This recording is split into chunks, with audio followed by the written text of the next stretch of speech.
വിജയ് സർക്കാരിനെ വീഴ്ത്താൻ കോടികളുടെ കുതിരക്കച്ചവട ശ്രമം. TVK MLA പരാതിയിൽ 3 പേർ അറസ്റ്റിൽ. അന്വേഷണ നിഴലിൽ മുൻ മന്ത്രി സെന്തിൽ ബാലാജി. ആരാണ് യഥാർത്ഥ സൂത്രധാരൻ?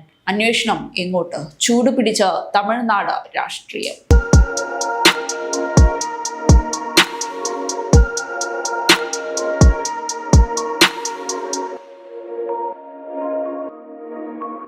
തമിഴ്നാട് രാഷ്ട്രീയത്തിൽ വൻ വിവാദത്തിന് വഴിവെച്ച് കോടികളുടെ കുതിര കച്ചവട ആരോപണം. മുഖ്യമന്ത്രി ജോസഫ് വിജയുടെ നേതൃത്വത്തിലുള്ള TVK സർക്കാർ അട്ടിമറിക്കാൻ ശ്രമം നടന്നുവെന്ന ഗുരുതര ആരോപണമാണ് ഇപ്പോൾ പുറത്തു വന്നിരിക്കുന്നത്. ഒരു MLAക്ക് 35 കോടി രൂപ വാഗ്ദാനം ചെയ്തെന്ന വെളിപ്പെടുത്തലും അതിനെ തുടർന്ന് 3 പേരുടെ അറസ്റ്റും തമിഴ്നാട് രാഷ്ട്രീയത്തെ ചൂടുപിടിപ്പിച്ചിരിക്കുകയാണ്. എന്താണ് യഥാർത്ഥത്തിൽ സംഭവിച്ചത്? ആരാണ് ആരോപണ വിധേയർ?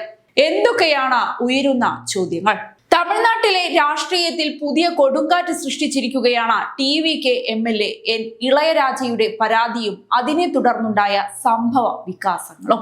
സർക്കാരിനെ പ്രതിസന്ധിയിലാക്കാൻ ലക്ഷ്യമിട്ട് ചിലർ തന്നെ സമീപിച്ചുവെന്നും നിയമസഭയിൽ വരാനിരിക്കുന്ന പ്രമേയത്തിൽ സർക്കാർ നിലപാടിനെതിരെ വോട്ട് ചെയ്താൽ 35 കോടി രൂപ നൽകാമെന്ന് വാഗ്ദാനം ചെയ്തുവെന്നുമാണ് ഇളയരാജയുടെ ഗുരുതര ആരോപണം. ഇതുമായി ബന്ധപ്പെട്ട് ചെന്നൈ പോലീസ് അന്വേഷണം ആരംഭിക്കുകയും 3 പേരെ അറസ്റ്റ് ചെയ്യുകയും ചെയ്തു. അറസ്റ്റിലായവരുടെ മൊഴികളും ഡിജിറ്റൽ തെളിവുകളും അടിസ്ഥാനമാക്കി അന്വേഷണം കൂടുതൽ വ്യാപിപ്പിച്ചിരിക്കുകയാണ്. ഇളയരാജയുടെ പരാതി പ്രകാരം തിരുനാവുക്കരസ് എന്ന വ്യക്തിയാണ് ആദ്യം തന്നെ സമീപിച്ചത്. ഒരു അഭിപ്രായ സർവേ നടത്തുന്ന ഏജൻസിയുടെ പ്രതിനിധി എന്ന നിലയിലാണ് ഇയാൾ പരിചയപ്പെട്ടത്. എന്നാൽ പിന്നീട് ഒരു പ്രധാന രാഷ്ട്രീയ പാർട്ടിക്ക് വേണ്ടിയാണ് തന്നെ സമീപിക്കുന്നതെന്ന് ഇയാൾ വെളിപ്പെടുത്തിയെന്നാണ് പരാതിയിൽ പറയുന്നത്. നിയമസഭയിൽ സ്പീക്കർക്കെതിരെ കൊണ്ടുവരാനിരിക്കുന്ന പ്രമേയത്തിൽ സർക്കാർ നിലപാടിന് എതിരായി വോട്ട് ചെയ്യണമെന്നും അതിനു പകരമായി 35 കോടി രൂപ നൽകാമെന്നും ഇയാൾ വാഗ്ദാനം ചെയ്തുവെന്നാണ് MLAയുടെ ആരോപണം. താൻ ഈ ഓഫർ നിരസിച്ചതോടെ ഭീഷണിയുടെ സ്വരമാണ് ഉയർന്നതെന്നും സംഭവം പുറത്തു പറഞ്ഞാൽ കുടുംബത്തെ ഇല്ലാതാക്കുമെന്ന് വരെ മുന്നറിയിപ്പ് നൽകിയതായും ഇളയരാജ പറയുന്നു. പരാതിയുടെ അടിസ്ഥാനത്തിൽ അന്വേഷണം നടത്തിയ പോലീസ് തിരുനാവുക്കരസിനൊപ്പം നരേഷ് ഉൾപ്പെടെ 3 പേരെ അറസ്റ്റ് ചെയ്തു. അന്വേഷണത്തിൽ പുറത്തുവന്ന വിവരങ്ങൾ പ്രകാരം നരേഷ് DMK മുൻ മന്ത്രി സെന്തിൽ ബാലാജിയുടെ സഹോദരൻ V അശോക് കുമാറുമായി അടുത്ത ബന്ധമുള്ളയാളാണെന്ന് കണ്ടെത്തി. ഇതോടെ DMK മുൻ മന്ത്രി സെന്തിൽ ബാലാജിയുടെ പേരും വിവാദത്തിലേക്ക് വലിച്ചിഴക്കപ്പെട്ടു. പോലീസിന്റെ പ്രാഥമിക അന്വേഷണ റിപ്പോർട്ടിൽ സെന്തിൽ ബാലാജിക്കും അശോക് കുമാറിനും വേണ്ടി തന്നെയാണ് തിരുനാവുക്കരസ് MLAയുമായി ബന്ധപ്പെട്ടതെന്നാണ് സൂചന. എന്നാൽ ഇതു സംബന്ധിച്ച് ഔദ്യോഗികമായി സെന്തിൽ ബാലാജിക്കെതിരെ കുറ്റം ചുമത്തിയിട്ടില്ല. അതേസമയം അന്വേഷണത്തിന്റെ നിഴൽ സെന്തിൽ ബാലാജിയിലേക്ക് എത്തിയാൽ അത് DMKക്ക് വലിയ രാഷ്ട്രീയ തിരിച്ചടിയാകുമെന്ന വിലയിരുത്തലാണ് രാഷ്ട്രീയ നിരീക്ഷകർ നടത്തുന്നത്. സംഭവത്തിൽ തമിഴ്നാട് മന്ത്രി P നിർമ്മൽ കുമാറും ശക്തമായ ആരോപണവുമായി രംഗത്തെത്തി.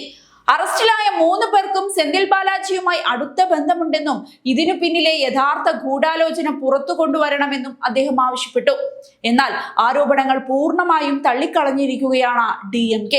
തിരിച്ചടിയായി DMK ഉയർത്തുന്ന ആരോപണം മറ്റൊന്നാണ്.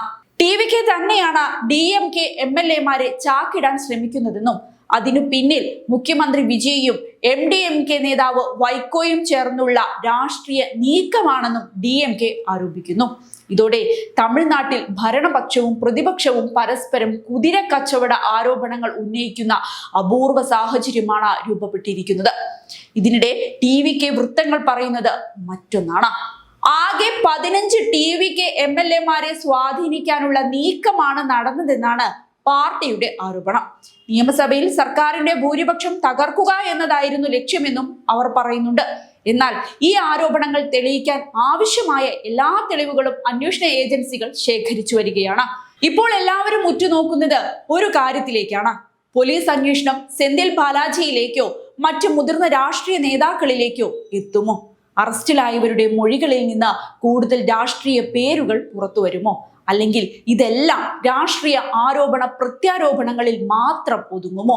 അന്വേഷണം പുരോഗമിക്കുന്ന സാഹചര്യത്തിൽ വ്യക്തമായ തെളിവുകളും ഔദ്യോഗിക കണ്ടെത്തലുകളും പുറത്തു വരുന്നതുവരെ എല്ലാ ആരോപണങ്ങളും സ്ഥിരീകരിക്കപ്പെട്ടവയെന്ന നിലയിൽ കാണാനാവില്ല.